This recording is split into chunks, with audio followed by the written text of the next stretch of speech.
E a aula de hoje a gente vai falar sobre inimigos. Vai ser do level 11 do Scott Rogers, né? Então a gente vai falar sobre inimigos. Tem várias coisas interessantes na hora do projeto que precisam ser decididas ao criar os inimigos do jogo de vocês. Muito bem. Só que antes de a gente falar sobre as características dele, vamos pensar o que pode ser um inimigo, né? Os inimigos no jogo podem ser, primeiramente, a própria natureza. Então, os inimigos eles não precisam ser criaturas ou pessoas, né? Eles podem ser coisas como um desastre natural, uma baleia gigante que ela está com fome, sei lá, enfim, nem é uma criatura do jogo, né? Um personagem contra o qual você vai lutar. Além disso, o inimigo pode ser inclusive um conflito interno, de novo, né? Ele pode ser coisa assim, eu tô preso e quero sair, aqueles jogos famosos que é o escape games, né? Os, pode ser também o seu inimigo pode ser uma coisa interna, um sentimento que o personagem quer vencer, né? Como essa frase aí, preciso provar que eu sou valente. Ou ele pode ser realmente um personagem, um pirata, um ninja, coisa desse gênero. A primeira questão importante quando a gente vai criar os inimigos é que essa regra, né? A forma segue a função. Ou seja, primeiro defina qual é a função do inimigo para depois fazer a forma. É mais fácil, tá? E por quê? Né? Porque a função ela define como programar e também indica como desenhar. Esse é um exemplo do Mario 64, nessa bomba. Ela tem ela pula, né? Ela luta com esmagamento. Não dava para fazer um inimigo leve, né? Como se fosse uma nuvem, ou então um inimigo pequenininho ou fino. Então, por isso que a forma tem que seguir a função. E é isso que a gente tem que fazer, né? Na hora de desenvolver cada um dos inimigos do jogo. Tá, muito bem. Então vamos olhar um pouquinho para a forma e os atributos. Olha quanta coisa que a gente pode definir dos nossos inimigos: o tamanho, comportamento, velocidade, movimentos, ataque, tipo de ataque, agressividade no combate e energia. Tudo isso dá uma variedade muito grande. A gente vai ver um pouquinho de cada um desses fatores, né, nos próximos slides. Para quem nunca jogou, eu recomendo jogar esse jogo, que é o Escape. Ele tem várias versões, né? Eu não sei se tem para PS3 ou 4. Eu sei que ele tinha versões de PS1 e PS2 que eu joguei, né? E ele é muito interessante porque só com macacos eles conseguiram fazer um monte de inimigos diferentes e cada um com atributos diferentes conforme essa lista aí.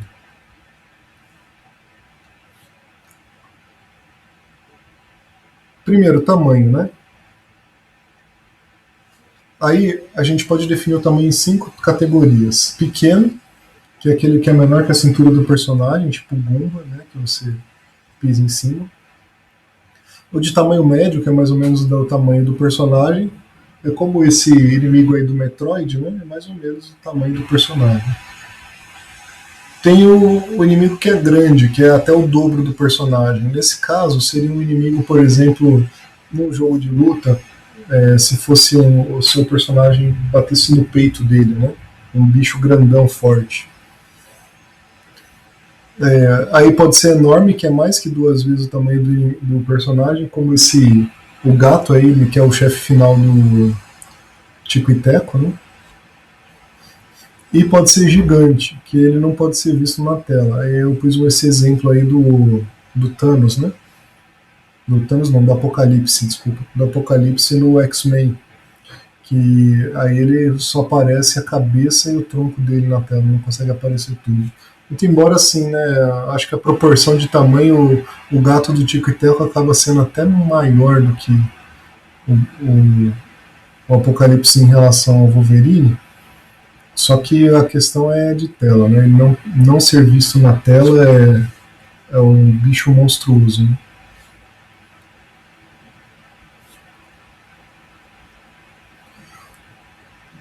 Então, como é que a gente vai definir o tamanho, né? E o tamanho, ele de novo, ele afeta a função do inimigo. Por exemplo, e também como você vai combater ele, né? Se o inimigo é pequeno, ou você vai pular em cima dele para esmagar, ou você vai dar um golpe baixo, como uma rasteira, né? Tem aquele jogo que eu me lembro que é o. Às vezes o inimigo pequeno pula em cima de você, né? Aquele Master Karateka, eu acho. Não, é Kung Fu Master, se eu não me engano. É um jogo que tem 5 níveis e a história é aquela velha, né? Que o inimigo sequestra a namorada e vai o cara resgatar, né? E são 5 andares de um prédio japonês, ou chinês, não sei. E aí ele vai subindo. E tem um nível que tem uns anões que vão atacar ele, é um anão magrinho, você consegue atacar ele só com a rasteira, né? Ou se ele pula em cima de você, você tem que pular e dar um chute no ar. Ele é muito rápido, o bicho. Agora, se ele é gigante, normalmente ele é vulnerável só na cabeça, né? Alguma coisa assim. Ou até se ele é enorme também. O tamanho também influencia a quantidade de energia, né? Normalmente você espera que um inimigo maior tenha mais energia que um menor. Não é a regra, mas é proporcional normalmente. Afeta também a reação dos golpes, né? Um inimigo pequeno, quando você dá um golpe nele, ele sai voando, não é isso? Agora, o inimigo grande, ele faz uma caretinha no máximo, quando você acerta ele num lugar que ele não, que ele é fraco, né? Então tem isso daí. Ou ele nem se mexe muito. Mas é importante, no projeto de vocês, tentem variar um pouco o tamanho. Se vocês têm só inimigos pequenos ou só grandes, o jogo fica esquisito, né? Só grande parece que todos são chefes. Só pequenos parece que o seu personagem ele é um gigante na terra dos anões. Né? Então tem que e variar ele dava graça no jogo, né? Quando chega um chefão gigante, você tem um choque assim, né? Você, puxa, como é que eu vou combater contra esse cara? Dá esse choque, esse conflito. Segunda parte, comportamento. Comportamento, ele diz como o seu inimigo vai se mover. Então aqui a gente vai ter que definir assim, né? Ele vai, ele é ele voa, ele corre, ele anda, ele se arrasta, né? Ele fica só parado. O que ele faz em combate é diferente, né? Às vezes ele tem um tipo de movimentação até chegar próximo de você e depois quando ele ataca com alguma arma, alguma coisa assim. E o que ele faz quando atacado também é importante. Tem alguns inimigos, tem vários jogos desse tipo, em que eu me lembro bem é o Streets of Rage, que tinha umas moças, né, que elas tinham um chicote, e tem algumas delas que quando você dava qualquer golpe ela agachava e gritava. E você só conseguia dar um golpe inicial que era muito fraquinho, então demorava muito para derrotar elas, né? A maneira que você derrotava era segurar ela. Se você segurasse, aí você conseguiria jogar ou dar uma sequência de golpes que ela não conseguia baixar e fugir de você. Então, para você ver como o comportamento, né, de acordo com o seu golpe ou o golpe dela, faz diferença do personagem. E é bom você ter comportamentos complementares nos inimigos. Se tem um inimigo que ele é mais receoso, que ele faz esse tipo de coisa, tem que ter um outro que ele é louco, né? Que ele vem para cima com tudo e quer quebrar você. Então agora vamos ver alguns tipos de comportamento que os inimigos podem ter. O primeiro é ele vigilante. O vigilante é aquele que ele fica observando, se você chegar no raio de visão dele, ele vem para cima, né? Ou ele avisa outros personagens ou coisa desse gênero. Ele pode ficar andando de um lado para o outro dentro de uma certa área, né? É bom que ele tenha movimentos repetitivos e previsíveis nesse caso. Ou se você quiser não fazer isso, é bem mais difícil. Só que se fizer aleatório, o jogador vai penar bastante para conseguir se livrar dele, né? Principalmente se ele for daquele tipo que toca alarme, né? Ele pode ser do tipo perseguidor. Ele vai para cima e não quer nem saber, né? O vigilante ele pode se tornar perseguidor. Então é aquele lá, né, que eu falei, um guarda, quando ele te vê, ele vai para cima. Pode ser um atirador, um outro tipo, né, que ele tenta manter a distância e atirar em cima de você, né, e atirar em você. No Zelda tem algum, eu coloquei alguns personagens aqui. Tem um personagem desse estilo aqui, ó, que esses aqui são do mundo, são dos dois mundos. Um desse aqui que não tem uma espada, mas tem uma lança, é tipo esse aqui.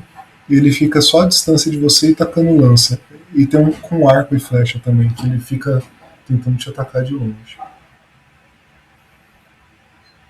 Tem também o guarda, aquele lá que ele, o objetivo dele é proteger um local. Então ele não vai sair dali. Se você for para cima dele, no lugar que ele está, ele vai tentar te atacar. Se você fugir dele, ele vai ficar na dele, ele vai continuar ali bloqueando a sua passagem. Né?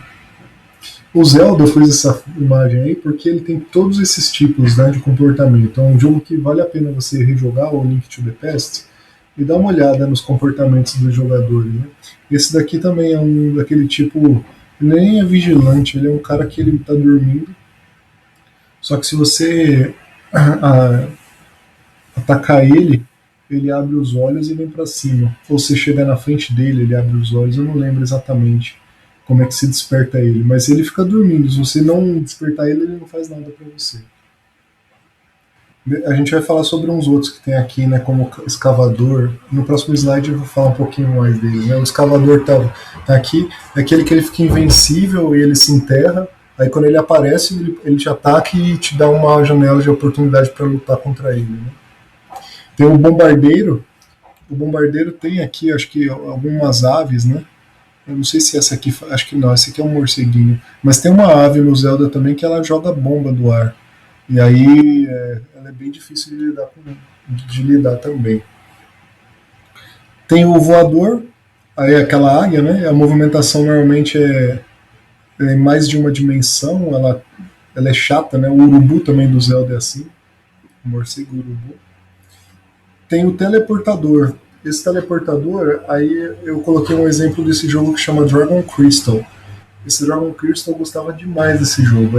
Ele foi bem divertido. Que ele é um jogo que você vai pegando itens e vai andando nas fases até você chegar na última e pegar o cristal do dragão, né?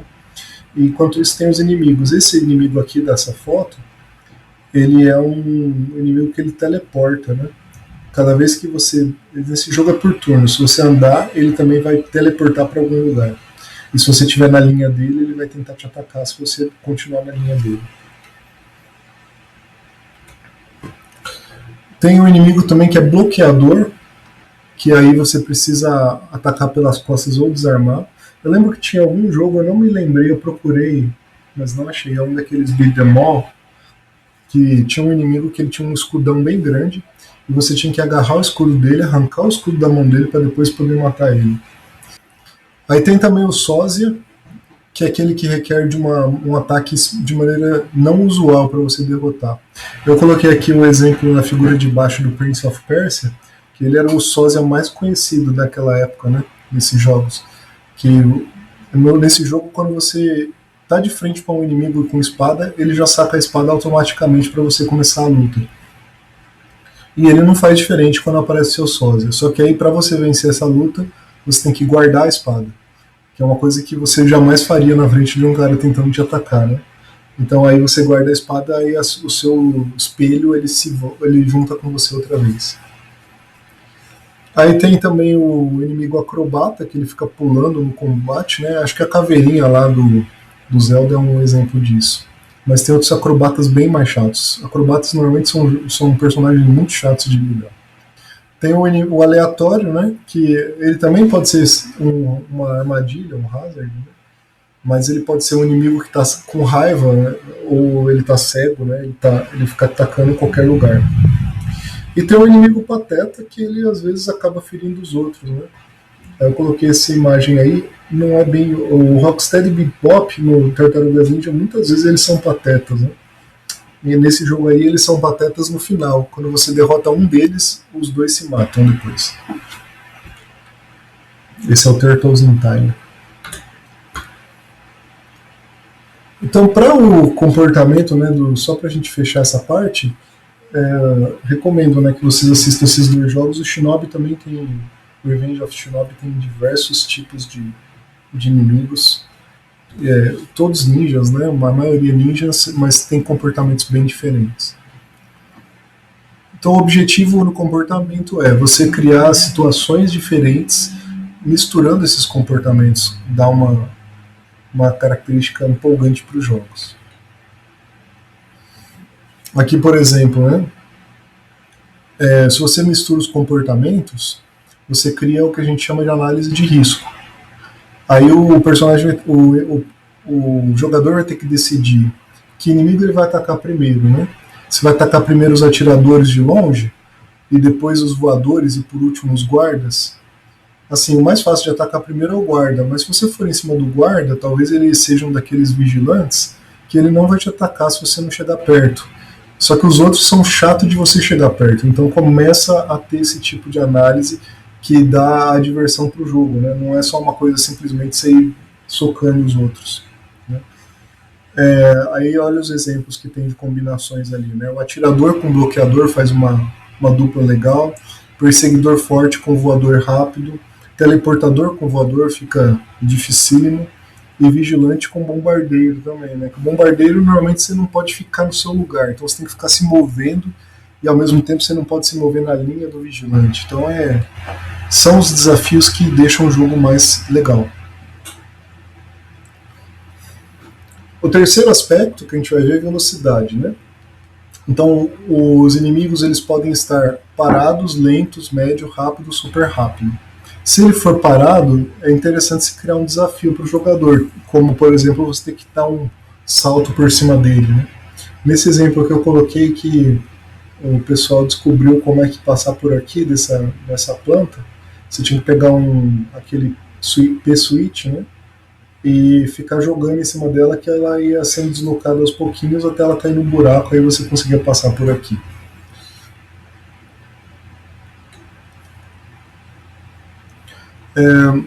Vamos falar um pouquinho mais sobre a velocidade agora em relação a outros aspectos, né?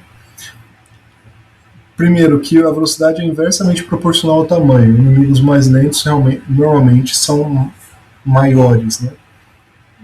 Não é a regra, né? Mas normalmente é assim. Uma mosca sempre é muito rápida, né? A gente tem dificuldade de matar uma mosca, nosso tamanho perto dela. Então pensa dessa maneira, que também se o seu inimigo for muito maior que você, ele vai ser muito mais lento, e se ele for muito menor, ele vai ser mais rápido. E também a força. Se ele for rápido, ele é fraco. Se ele é forte, ele é mais lento.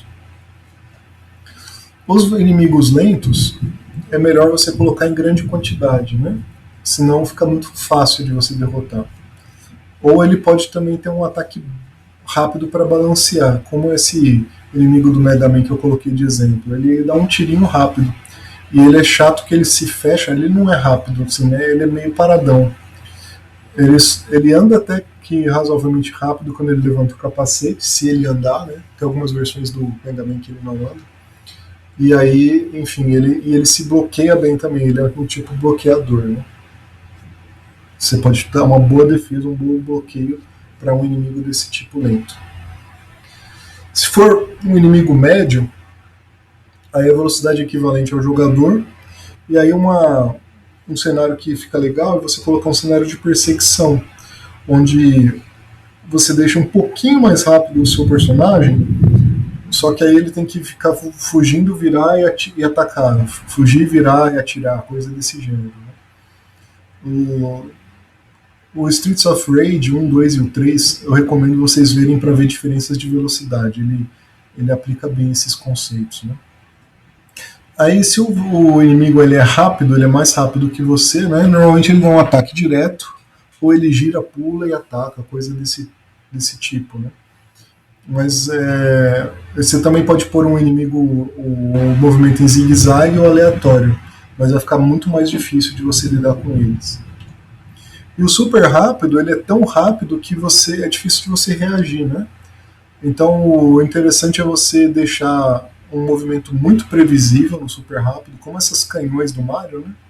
Eles são rápidos, então você ter um tempo de resposta, né? Você precisa dar um tempo de resposta que seja suficiente e que seja previsível. Se você vai dar um ataque super forte, é bom você também ter que carregar o ataque, né? Um super rápido, para não acertar sempre. Você meio que telegrafar ele, né?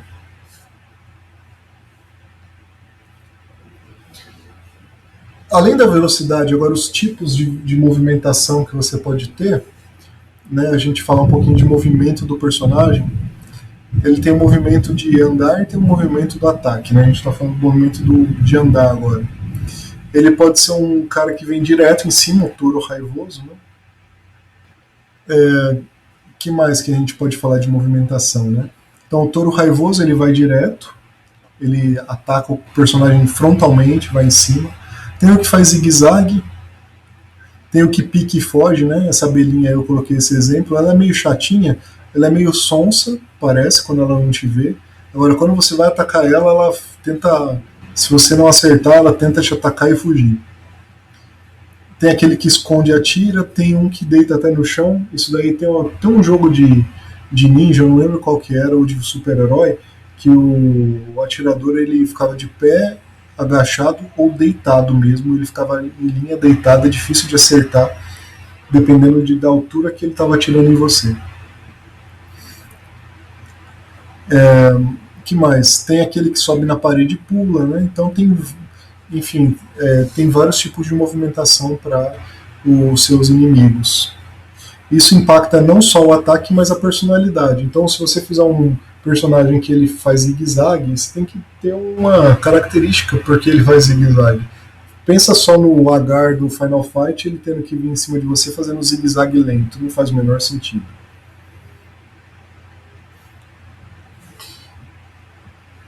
O que mais?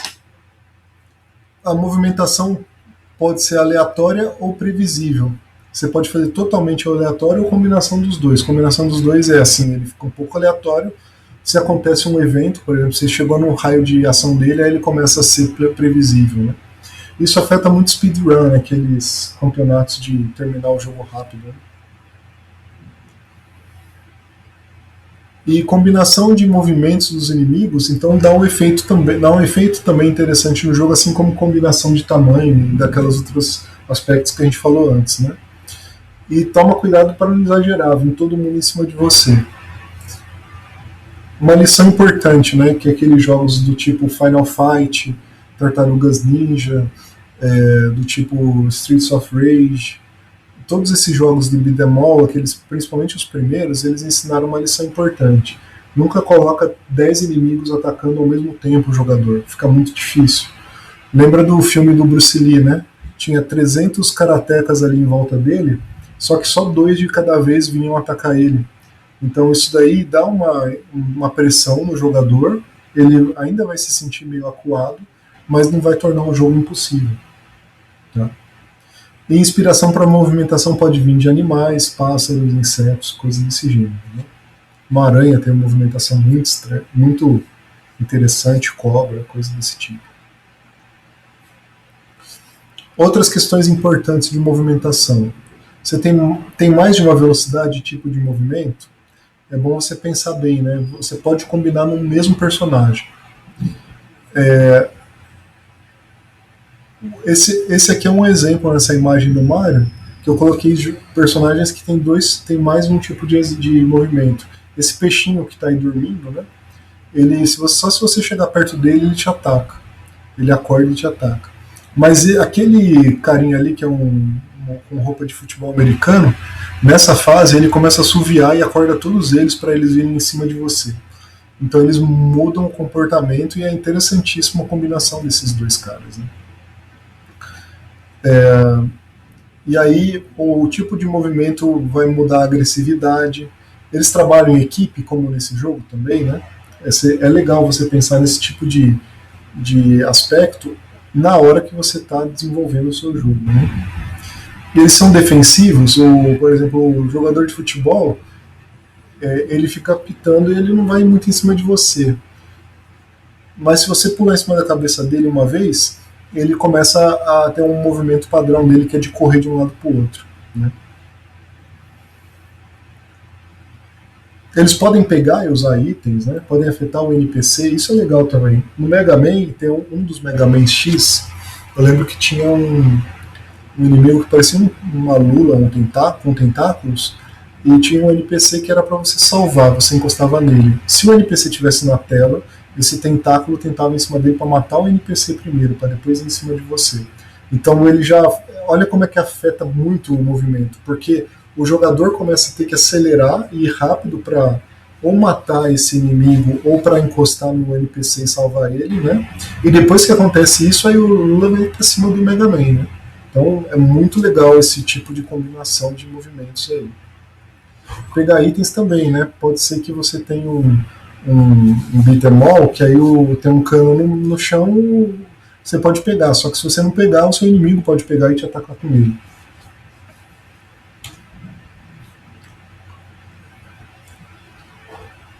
Muito bem, movimentos. Agora ataques. Quais são os tipos de ataque? Tem um monte de tipos de ataque, tá tudo aí nessa tela, né? Pode ser corpo a corpo. A gente já falou um pouquinho na hora de armas, né? Na aula de armas. Arma branca, projétil, a gente já falou como implementar essas coisas, né? Principalmente quando a gente falou também de câmera e tipo, tudo mais. Ele pode ser um dano especial, que a gente falou bastante também na aula de ataques lá do Pokémon, né? Pode ser telegrafado, como eu já comentei, bloqueia ataque, arremessa, pode ser uma atitude inesperada. Enfim, tem uma cacetada de coisas. Pode ser até roubar, né? Pode ser um inimigo que vem te roubar. Esse às vezes é chato, né? Ele te pega alguma coisa. Naquele jogo Dragon Crystal tem um inimigo que ele rouba nível seu, né? Então é um negócio bem complicado. E o Eye of Beholder, os jogos do Dungeons and Dragons, normalmente tem inimigos que roubam nível.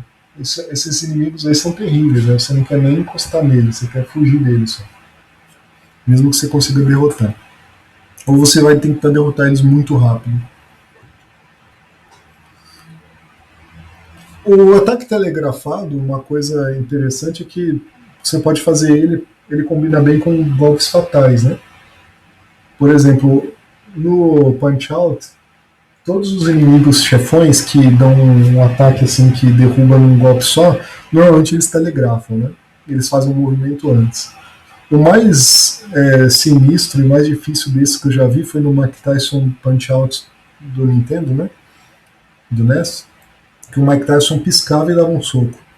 E era uma piscadinha bem sutil, né? Então, e ele te derrubava, não tinha jeito.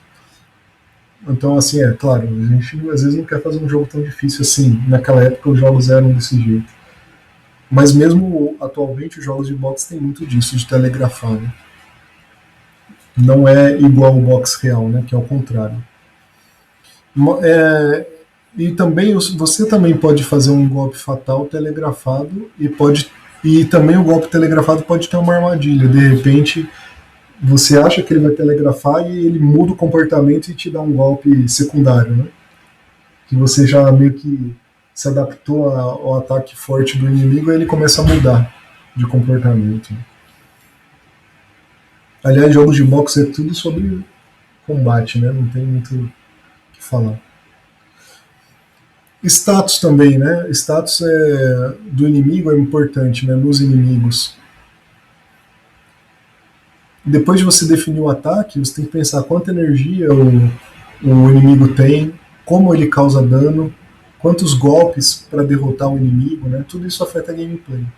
Se o inimigo, pode ser que o inimigo ele te deixa confuso, pode ser que ele te dá um ataque que ele te faz morrer em tantos segundos se você não derrotar ele, né?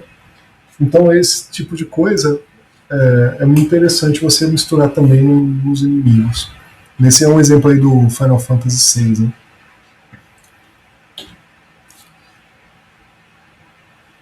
Agora vamos pensar um pouquinho, tá? A gente já falou sobre os status, as características, né, dos inimigos.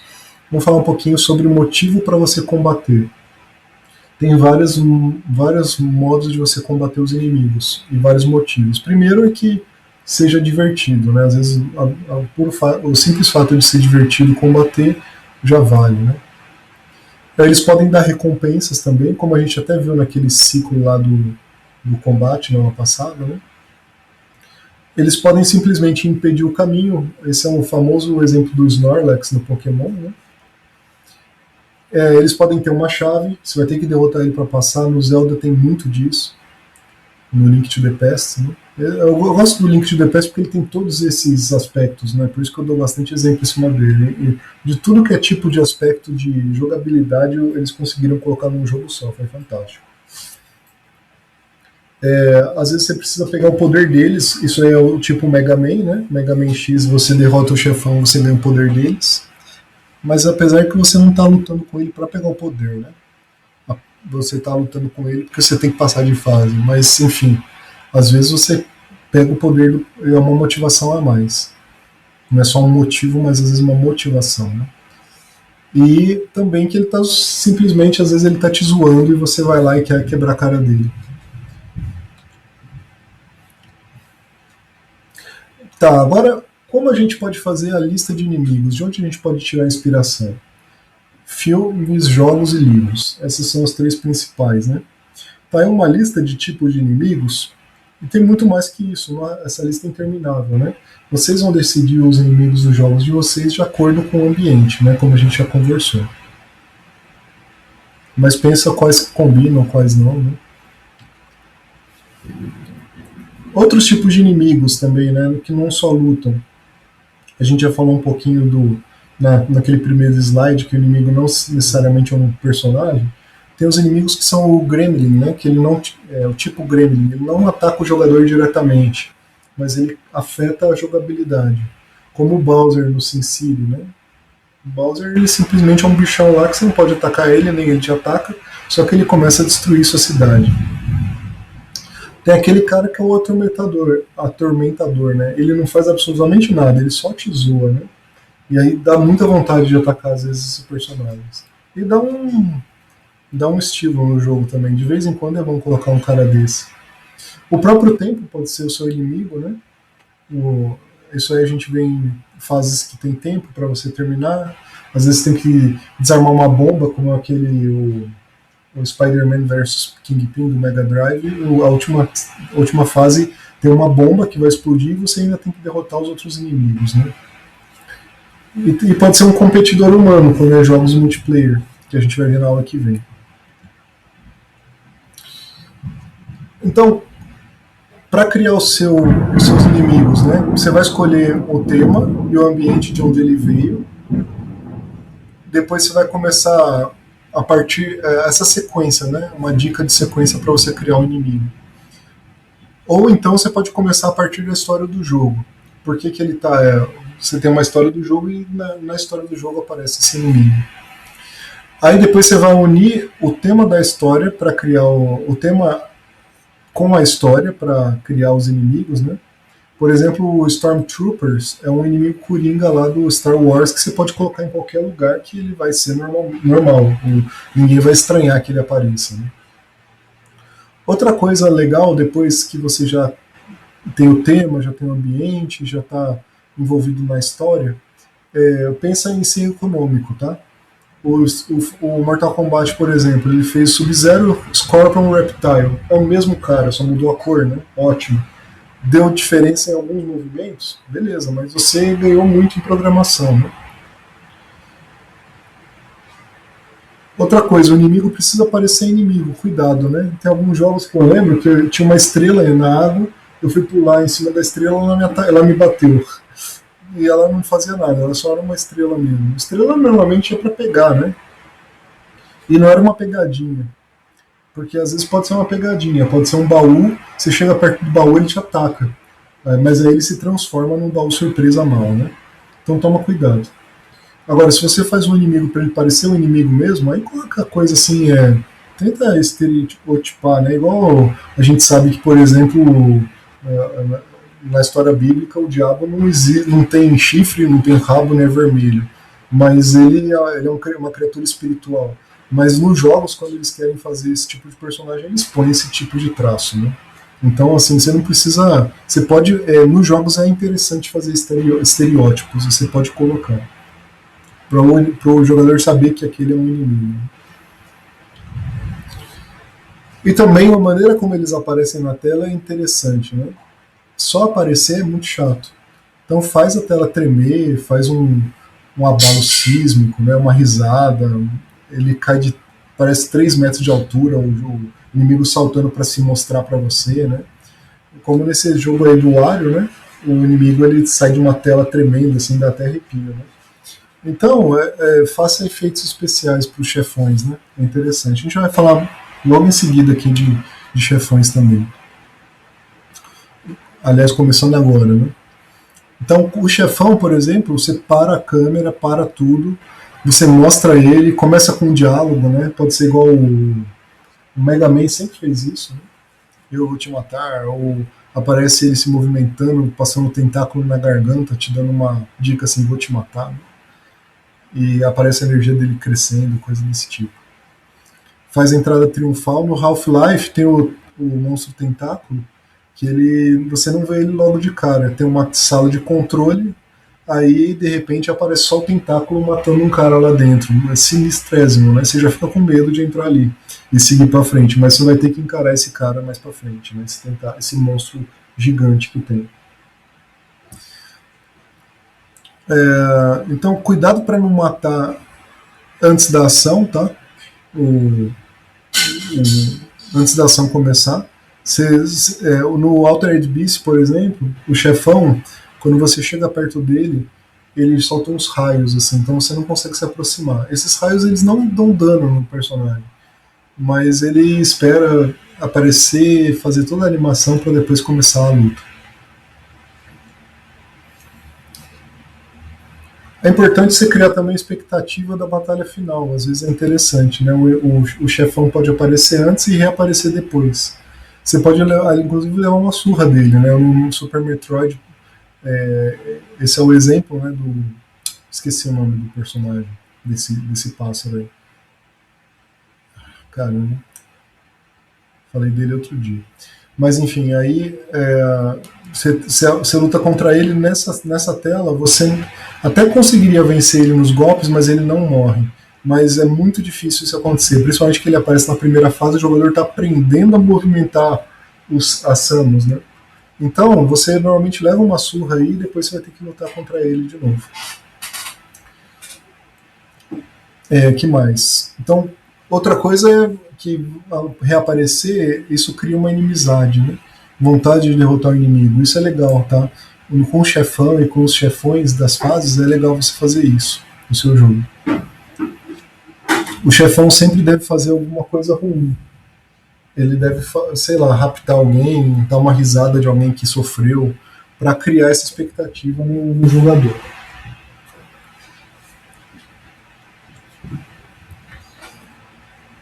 Outra coisa que pode ser feito no jogo é que o chefão não necessariamente ele precisa morrer depois da luta, né? Vários jogos eles reaparecem.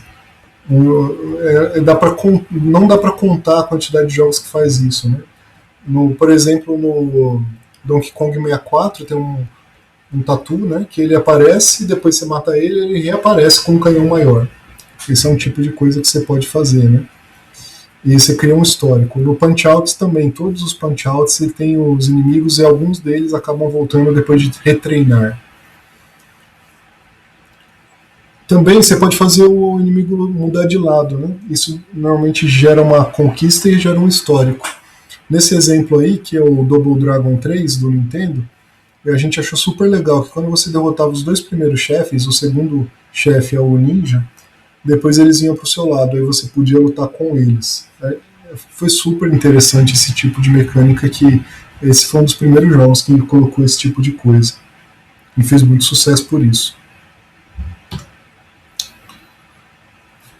O inimigo também pode zombar, né?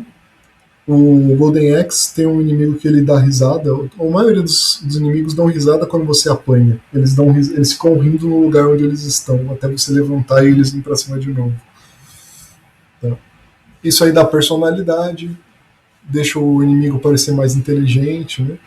Cuidado para não exagerar, ficar o tempo todo só em zombaria, né? Senão o jogo perde a graça.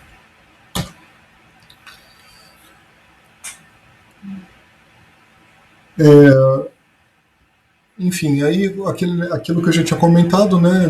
Deixar os inimigos vencerem de vez em quando é legal. mesmo que eles deem um golpe sujo, alguma coisa assim, né, que você não consegue escapar, é muito difícil. Você tem que a gente vai falar a gente vai falar um pouquinho sobre isso também quando a gente fala de nível de dificuldade, né, nas próximas aulas. Deixar o inimigo invulnerável por algum tempo é legal. Quando você derruba ele, ele levanta, às vezes você tem que esperar para conseguir acertar ele de novo. Tem alguns jogos que fazem isso, tem outros que não. Tá? Isso força o jogador a fugir e se defender por um tempo. Né? Pode ser que você pode fazer algumas partes do nível bem difícil e intercalar com um difícil e fácil. Fica legal. E aí isso gera o senso de recompensa, porque quando a pessoa passa da parte difícil sem apanhar, ela fica muito animada. Um pouquinho mais agora sobre o chefão, né? Cria a animação dele, cria o desenho dele depois de definir todos os movimentos, assim como os outros inimigos normais, né? E a batalha, né? Não, desculpa, não é só os inimigos, os movimentos dele, é os movimentos do personagem principal. Vamos dar um exemplo aqui, né? Vamos supor que o Mega Man é o exemplo que eu coloquei aqui, né, com essa imagem. Cada inimigo do Mega Man ele tem um ponto fraco. Então, o ponto fraco é um dos movimentos que o Mega Man tem que ele ganha de outro inimigo. O primeiro, obviamente, você não vai ter você não vai conseguir atingir o ponto fraco dele, porque ele não tem ponto fraco. Você ainda não vai ter a arma do outro inimigo, né? Mas você pode escolher a sequência dos chefões de acordo com a arma que é melhor para lutar contra ele. E isso deixa bem interessante, né? A batalha também pode ser, você tem que usar os movimentos conhecidos. Normalmente o Mario é pular em cima da cabeça, né? Não tem muita variação aí. E pode ser combinação de coisas. Você pode combinar movimentos que o personagem ganhou com movimentos antigos para você conseguir acertar.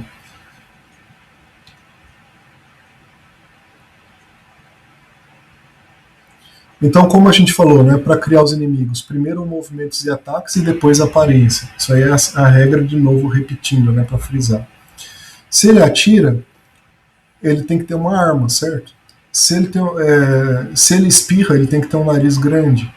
Se ele defende, ele precisa ter um escudo ou um casco nas costas. Então, por isso, né, que o desenho vem por último. E o chefão ele pode ser de 3 tipos, tá? Ele pode ser físico, mental ou global. Então pode ser um tipo maquiavélico, como o esqueleto, né? Ele pode ser o Atman, né, que é do Final Fantasy VI, esse bichão aí. Ou ele pode ser um global, que é uma bomba nuclear. Ele pode ser o chefão e o objetivo final do seu jogo. Como você faz o chefão ficar legal? Aí você tem que fazer essas perguntas aí. O que faz dele um adversário formidável? O que ele representa para o herói? O que ganha por derrotar o vilão? Qual é a motivação e o objetivo do vilão, do chefão? E qual é a sua profissão? Tudo isso dá graça para ele, né? Acho que o Thanos é um icônico aí, né, no cinema, porque ele tem um objetivo e está muito claro na cabeça dele, ele tem uma ideologia que ele precisa matar e destruir metade da vida do universo, porque o universo está muito cheio. Apesar de ser estúpido isso daí, né? Não a ideologia em si, mas a ideia que eles colocaram, né? Que matar metade em uma geração já duplica de novo e já volta ao normal. Né? Não precisa de 50 anos para isso acontecer, em algumas espécies até bem menos. Mas a questão é, né?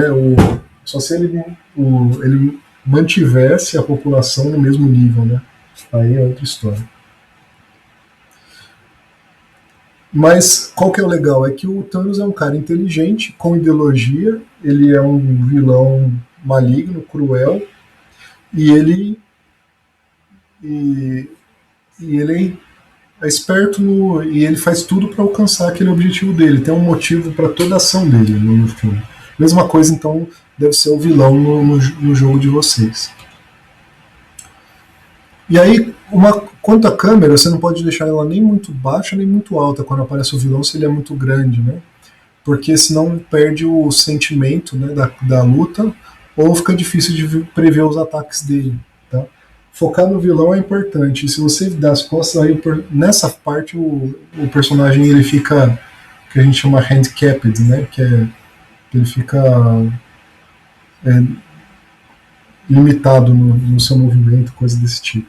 Você pode fazer uma movimentação diferente, porque, inclusive, o jogador já está acostumado com os movimentos e as ações.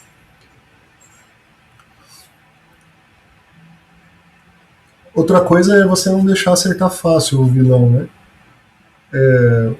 Se ele é muito grande, você faz ele abaixar de vez em quando, ou deixa ele abrir a boca, que é onde você acerta ele e dá dano só de vez em quando, né? Enfim, usa a plataforma, pode dramatizar também, né?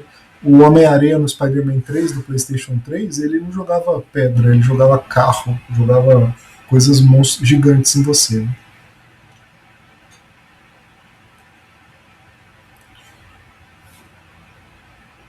O chefão também é legal vocês fazerem ele em sequência decorada. Então, na primeira vez que vai lutar contra o chefão, ele vai. Com certeza o jogador vai levar uma surra, né? Depois ele vai ter que ir aprendendo e lutar várias vezes até conseguir vencer. Fazer ataques invulneráveis e vulneráveis, intercalar, né? Dar um espaço curto para atacar o vilão e um mais curto ainda. O mais curto ainda é arriscado, quer dizer, é muito perigoso atacar, mas aí você deixa o jogador arriscar ou não, e cria a graça também de você vencer o inimigo mais rápido. Né?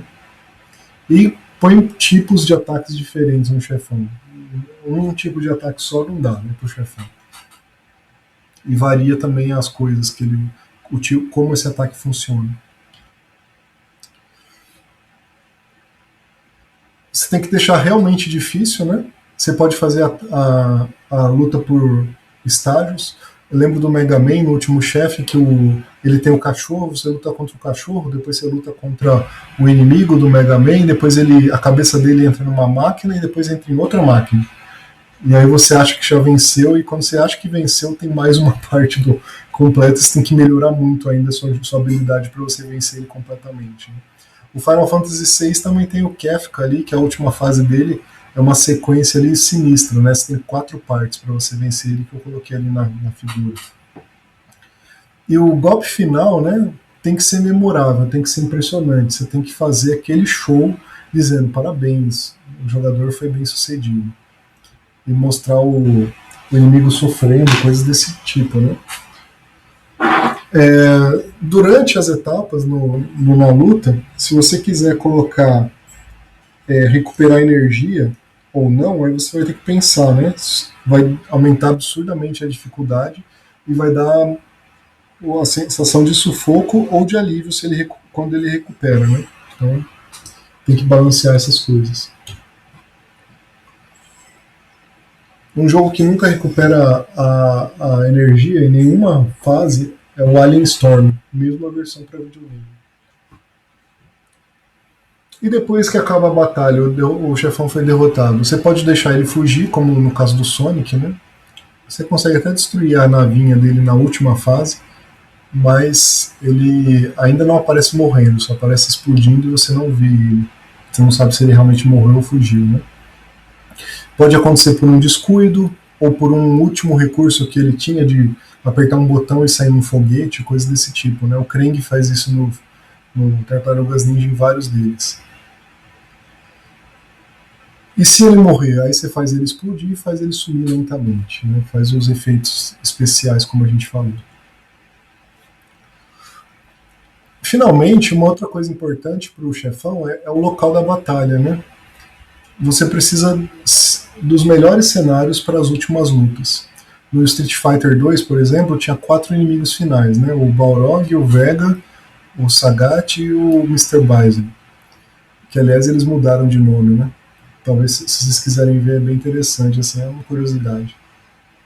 Mas o cenário do Vega, que era o mais icônico, é porque ele tinha essa grade e essa grade servia para o próprio Vega subir e atacar o personagem, né, que estava lutando contra ele. Se ele aparecesse em outros cenários, como jogador, mas isso foi implementado depois na original, aí ele fazia o ataque dele pulando na parede da tela e pulando em cima do inimigo. Então ele pode usar o ambiente para atacar, tem vários jogos que fazem isso, aqueles jogos Lego, Batman, Lego, todas as séries assim que você pode imaginar, eles usam o cenário, monta alguma arma, monta um canhão e o inimigo também pode fazer uso dessas coisas. Né? Pode fazer um chefão com tática, você tem que atacar o chefão com um item especial para ele ficar vulnerável para depois você atacar, né? Com a outra arma. Esse daí o Zelda Link to the Past fazia isso também, de novo, né? Esse jogo é impressionante. Eles faziam lá o último chefe, você tinha que atacar ele, tinha que acender o fogo para deixar a luz no ambiente para ele aparecer. Aí você tinha que atacar com uma flecha prateada do seu arco e depois você acertava ele com a espada. Então é esse tipo de coisa assim que deixa bacana e faz parte do ambiente, né? Que tinha um lugar onde acendia as tochas. Enfim, gente. Então, isso aqui que a gente tinha para falar sobre inimigos. Lembra essa sequência aí, esses atributos e todas essas coisas para vocês criarem os inimigos no jogo de vocês, tá bom?